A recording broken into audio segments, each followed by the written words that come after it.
एक ऐसी खबर की जो अफसरों के रिटायरमेंट के बाद सुख सुविधाओं से लैस हो, गाड़ी घोड़ा हो, रौब-दाब भी हो और आरामगाह की तरह भी हो।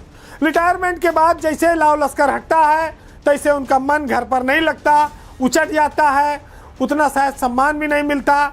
नौकरी के दौरान बहुत अच्छे रिश्तेदारों के साथ उन्होंने अपने रिश्ते भी नहीं रखे, इसलिए लोग मिलने जुलने वाले भी कम आते हैं। तो अब रिटायरमेंट का समय कटे कैसे? नौकर चाकर, गाड़ी घोड़ा, तेल पानी की भराने की व्यवस्था सरकारी तंत्र से कैसे हो, इस जुगाड़ में वो दिन ब दिन लगे रहते हैं। तो जब सरकारी पद का जो जुगाड़ है वो कहाँ पूरा होता है? राज्य सूचना आयोग जैसे जगहों पर। राज्य सूचना आयोग एक मुख्य सूचना आयुक्त समेत 10 सूचना आयुक्तों की वहाँ पर तैनाती होती है और 11 लोगों का एडजस्टमेंट वहाँ हो जाता है। एक बार अगर आपका चयन हो गया तो 3 साल के लिए सारी व्यवस्था फिट हो गई। चीफ सेक्रेटरी के बराबर वेतनमान होता है, उसी तरह का रैंक हो जाता है। तो उत्तर प्रदेश के सूचना आयोग पिछले महीने से एकदम पूरी तरह से खाली था, यानी कि 11 के 11 पद खाली चल रहे थे। भावेश कुमार सिंह जब रिटायर हुए मुख्य सूचना आयुक्त पद से, उसके बाद वहाँ 6 सूचना आयुक्त बचे थे, वो इसी फरवरी में रिटायर हो गए, यानी कि सूचना आयुक्तों के 10 पद और एक मुख्य सूचना आयुक्त का पद खाली हो गया। कयास चल रहा था। इन पदों पर IAS अफसर हमेशा बाजी मारते हैं, बड़े बड़े नाम सुनने में आते हैं। कभी आ रहा था कि यहाँ पर नवनीत सहगल का नाम चल रहा है, कभी आ रहा था कि प्रशांत त्रिवेदी का नाम चल रहा है, अमित मोहन प्रसाद का भी नाम चल रहा है, कई सारे नाम चल रहे थे। लेकिन पिछले बुधवार की रात को मुख्यमंत्री ने बैठक करके राजकुमार विश्वकर्मा, जो उत्तर प्रदेश के पूर्व DGP रहे हैं और 1988 बैच के IPS अफसर हैं, रिटायर्ड हैं, उनको राज्य का मुख्य सूचना आयुक्त नामित कर दिया। तो राजकुमार विश्वकर्मा की लॉटरी लग गई और उनको 3 साल के लिए उत्तर प्रदेश का मुख्य सूचना आयुक्त सरकार ने नियुक्त कर दिया। बड़े बड़े IAS अफसर ताकते रह गए, फेल हो गए। और बाजी यही नहीं रुकी है पुलिस वालों की, सुधीर सिंह ने भी बाजी मारी और वो भी सूचना आयुक्त बनने में कामयाब रहे। पुलिस के बाद पत्रकारों ने भी यहाँ पर जम के जो है पद हासिल किए।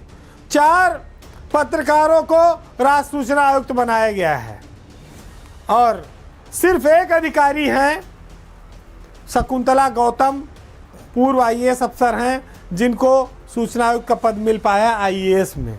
लेकिन हैरत की बात यह है कि इसी महीने 1989 बैच के IAS अफसर हैं अमित मोहन प्रसाद, वो रिटायर हो रहे हैं।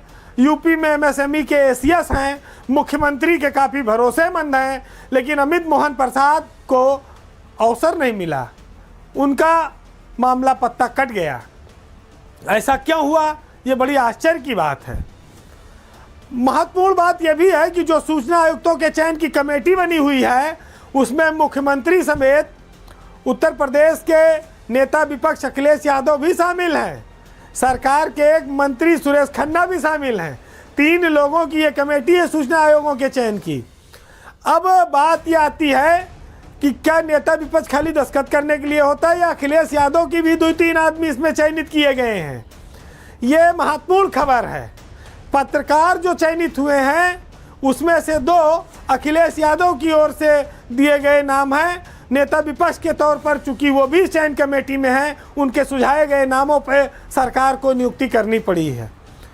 जब बड़े लोग बैठते हैं तो पदों का आपस में डिस्ट्रीब्यूशन भी कर लेते हैं, तो अपने अपने लोगों को इन सब जगहों पर उपकृत किया जाता है कि जाओ सुख सुविधा भोगो। रिटायरमेंट के बाद अफसरों को तो बहुत ही ज़रूरत होती है। PN द्विवेदी, आपने नाम सुना, इलाहाबाद से आए, लखनऊ में टहलते थे, 8-10 साल में संघ के निकट गए, उनका भी हो गया।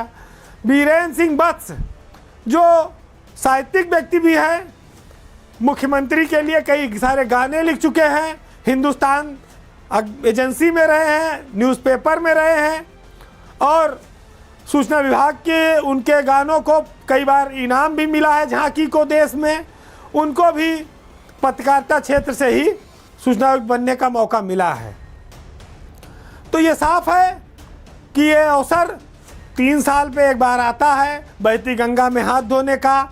इस बार मुख्यमंत्री ने आईएएस अफसरों को, बड़े बड़े नामों को काट कर आईपीएस अफसरों पर ज़्यादा भरोसा जताया है, पत्रकारों पर। इसलिए ये कहा जा सकता है कि ब्यूरोक्रेसी के अफसर निराश हैं और वर्दी वाले खिले खिले चेहरे लिए घूम रहे हैं।